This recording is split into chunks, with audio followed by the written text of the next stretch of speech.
Recently, it was announced that a home nations bid was being put together to host the 2035 Women's World Cup. Of the 22 stadiums listed in the bid, 16 are in England, 3 in Wales, 2 in Scotland, and 1 in Northern Ireland. Like the upcoming Euros that is being spread across Britain and Ireland, it is mostly an English bid with some other stadiums added on, which some people aren't a fan of. This isn't surprising, seeing as England is home to the Premier League with its billions of pounds in revenue, allowing clubs to have the stadium facilities required to host these events. But it has got me thinking, what tournaments could Scotland actually host by itself? In an era when most tournaments are now multinational affairs, with many other choices not making sense, I'm looking at you FIFA with the 2030 Men's and 2031 Women's World Cups. This is all purely hypothetical.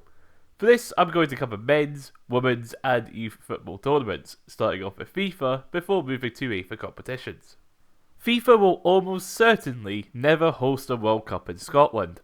For the Men's World Cup, stadiums need to have a minimum capacity of 40,000, quarters and semis need a minimum of 60,000, and the final a minimum of 80,000.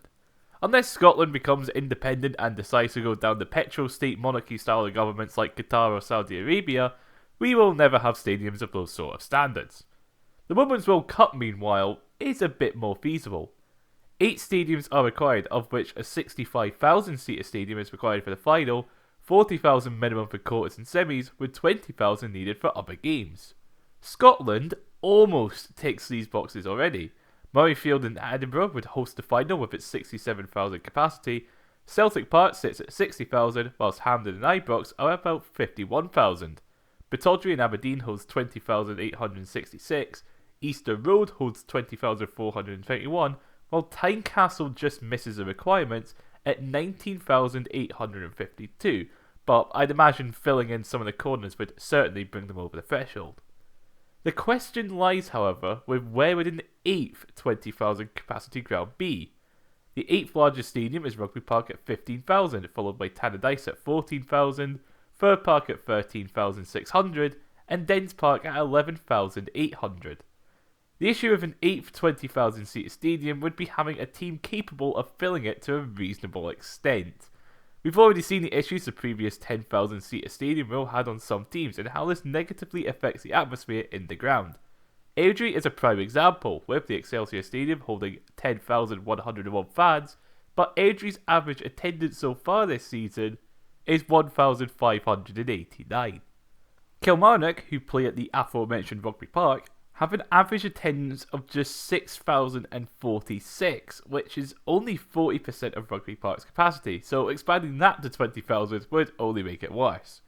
Dundee United's average meanwhile was 9,500, Motherwell 8,000, and Dundee 7,000, so unless you build the H Stadium in Dundee and make both teams play there, where derbies would be probably the only time it gets 20,000 fans, it just doesn't make sense in my opinion. What about the FIFA youth tournaments though? Scotland has actually hosted these, with the 1989 Under-17s World Cup being hosted here, where Scotland lost to Saudi Arabia in the final, although, if I remember correctly, there's some controversy about that Saudi team. Well, it's unlikely we'll ever see the Under-17 World Cup return, seeing as the next 4 editions are being held at a sports complex in Qatar. Nice one, FIFA, definitely not corrupt. It is possible that the Under-20 World Cup could be hosted here, seeing as the next one is a shared bid between Azerbaijan and Uzbekistan.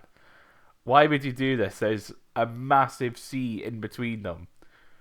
The venues for this haven't been announced yet, but the most recent tournament in Chile saw 4 stadiums used. The 12,500 capacity Estadio El Teniente in Rancagua, the 16,000 capacity Estadio Fiscal in Talca, the 20,500 capacity Estadio Elias Figueroa Brander in Valparaiso, and the 46,190 capacity Estadio Nacional Julio Martinez Pradanos in Santiago.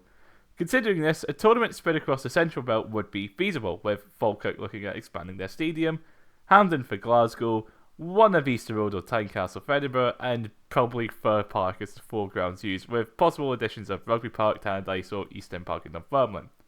Sorry to anyone north of Fife, I'm just basing this off where the Chilean host cities are in relation to the capital, Santiago. UEFA tournaments meanwhile fall into a similar situation. The Euros have no chance of being hosted for similar reasons as the World Cup, with the minimum requirements being 3 stadiums with 30,000, 4 stadiums being 40,000, with a stadium being 50,000 and 60,000 each needed to host the event. Once again, we have the stadiums for quarters and above, but it's that drop off to 20,000 seater stadiums and below that causes issues, meaning it won't happen. Although, back in the early 2000s, Scotland put in a joint bid with the Republic of Ireland, which would have seen 2 of the following 3 chosen to help the bid. An expanded Easter Road that would have held 35,000, a new Aberdeen Stadium or a new Dundee Stadium, both holding 31,400. Women's Euros, meanwhile, is absolutely feasible. 4 stadiums with a minimum of 20,000, 3 with at least 30,000, and the stadium hosting the final being at least 50,000. This means Aberdeen, Edinburgh and Glasgow could host these games, with there being scope to allow some other towns and cities to host games, seeing as the 2025 Euros in Switzerland, so St Gallen, Lucerne, Thun and Sion host games despite having stadiums below 20 and even 10,000 seats. Of course, there are other concerns relating to hotels and training infrastructure, along with the actual infrastructure of some of these grounds. For a stadium to be selected, it is required to hold a UEFA Category 4 licence.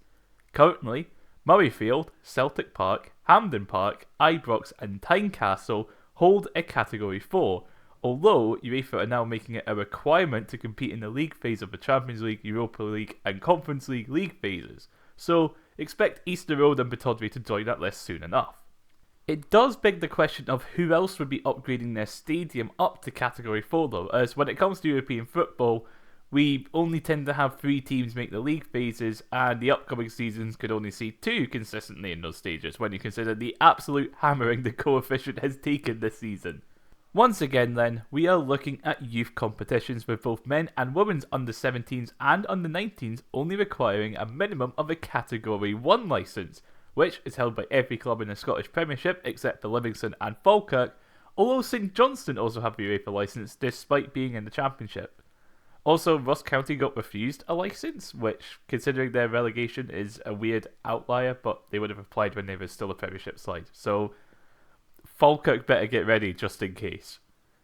Anyway, when it comes to the Under-21 Championship, the qualifying competition needs stadiums with a Category 2 licence, with the tournament itself requiring a mix of Category 3 and Category 4 stadiums. Category 2 is a basic requirement to play in UEFA club competitions, with a Category 3 stadium required for the third qualifying round and the playoffs. These tournaments I could see happening.